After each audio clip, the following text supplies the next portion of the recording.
مدینہ کی سرزمین پر جب اسلام کا چراغ روشن ہوا تو یہ روشنی صرف مسجد کی دیواروں تک محدود نہ رہی بلکہ دلوں سے نکل کر پورے معاشرے میں پھیلنے لگی۔ مگر اندھیروں کو روشنی کبھی برداشت نہیں ہوتی۔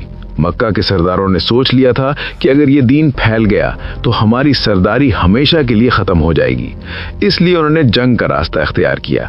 بدر کا میدان سجا، مسلمان 313 تھے، نہ مکمل اسلحہ، نہ مکمل تیاری، نہ گھوڑوں کی فوج، نہ زرہ بختر، مگر ان کے دل اللہ پر یقین سے بھرے ہوئے تھے۔ سامنے 1000 کا لشکر تھا، غرور میں ڈوبا ہوا، طاقت میں اندھا، مگر اللہ نے دکھا دیا کہ فتح تعداد سے نہیں ایمان سے ملتی ہے۔ فرشتے مدد کے لیے اترے، زمین نے سجدہ کیا، آسمان نے گواہی دی، اور اسلام کو پہلی عظیم فتح نصیب ہوئی۔ بدر نے دنیا کو بتا دیا کہ اللہ جس کے ساتھ ہو اسے کوئی شکست نہیں دے سکتا۔ مگر فتح کے بعد غرور نہیں آیا بلکہ شکر آیا، سجدے آئے، آنسو آئے اور عاجزی آئی۔ پھر احد آیا جہاں مسلمانوں سے وقتی لغزش ہوئی اور نقصان اٹھانا پڑا تاکہ امت کو یہ سبق ملے کہ کامیابی کے بعد بھی اللہ کے حکم سے ہٹنا تباہی لاتا ہے۔ نبی صلی اللہ علیہ وسلم خود زخمی ہوئے، دندان مبارک شہید ہوئے، خون چہرے پر بہا، مگر زبان پر بد دعا نہ آئی بلکہ فرمایا، اے اللہ میری قوم کو معاف فرما، یہ نہیں جانتے۔ اسلام بدلہ نہیں سکھاتا، اسلام اصلاح سکھاتا ہے۔ پھر خندق کا معرکہ آیا جہاں مسلمانوں نے پہلی بار دفاعی حکمت عملی اختیار کی۔ بھوک تھی، سردی تھی، خوف تھا، مگر یقین تھا، اور اللہ نے بغیر لڑے دشمن کو شکست دے دی، کیونکہ جب اللہ مدد کرتا ہے تو ہوائیں بھی لشکر بن جاتی ہیں۔ پھر وہ وقت آیا جب صلح حدیبیہ ہوئی۔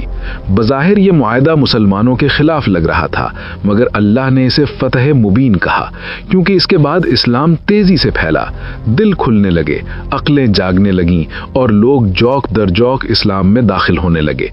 پھر وہ دن آیا جس کا مکہ کو برسوں سے ڈر تھا، فتح مکہ۔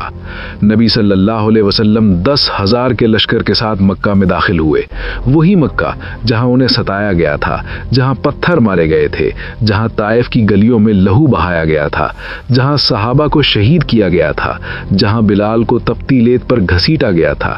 آج نبی صلی اللہ علیہ وسلم فاتح بن کر داخل ہو رہے تھے۔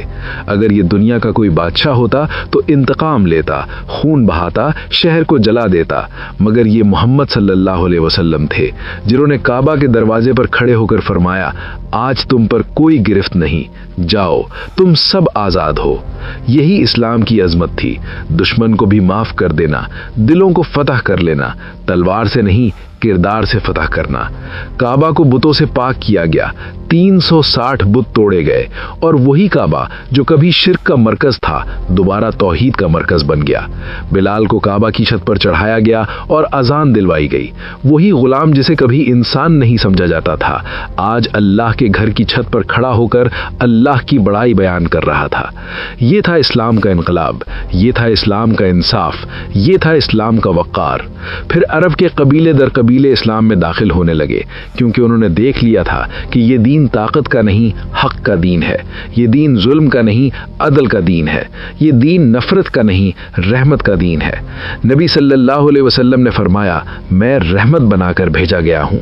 اسلام نے عورت کو وراثت دی، اسلام نے بیٹی کو رحمت کہا، اسلام نے ماں کو جنت کا دروازہ کہا، اسلام نے غلام کو بھائی کہا، اسلام نے یتیم کو سینے سے لگایا، اسلام نے مسکین کو حقدار بنایا، اسلام نے بادشاہ کو بھی قانون کے تابع کیا۔ نبی صلی اللہ علیہ وسلم خود جھاڑو دیتے، خود کپڑے سیتے، خود بکری کا دودھ دھوتے اور فرماتے، میں بھی تمہاری طرح انسان ہوں، فرق صرف یہ ہے کہ مجھ پر وحی آتی ہے۔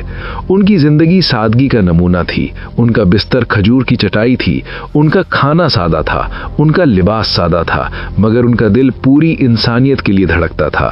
وہ بچوں کو گود میں اٹھاتے، وہ یتیم کے سر پر ہاتھ رکھتے، وہ بیوہ کے آنسو پونچھتے، وہ دشمن کے لیے بھی دعا کرتے۔ اسلام ہمیں یہ سکھاتا ہے کہ طاقت ہو تو معاف کرو، اختیار ہو تو جھک جاؤ، دولت ہو تو بانٹو، اور علم ہو تو عاجزی اختیار کرو۔ پھر وہ دن آیا جب نبی صلی اللہ علیہ وسلم نے حجۃ الوداع کے خطبے میں پوری انسانیت کو پیغام دیا۔ فرمایا، کسی عربی کو کسی اجمی پر کوئی فضیلت نہیں، کسی گورے کو کسی کالے پر کوئی فضیلت نہیں، فضیلت صرف تقوی میں ہے۔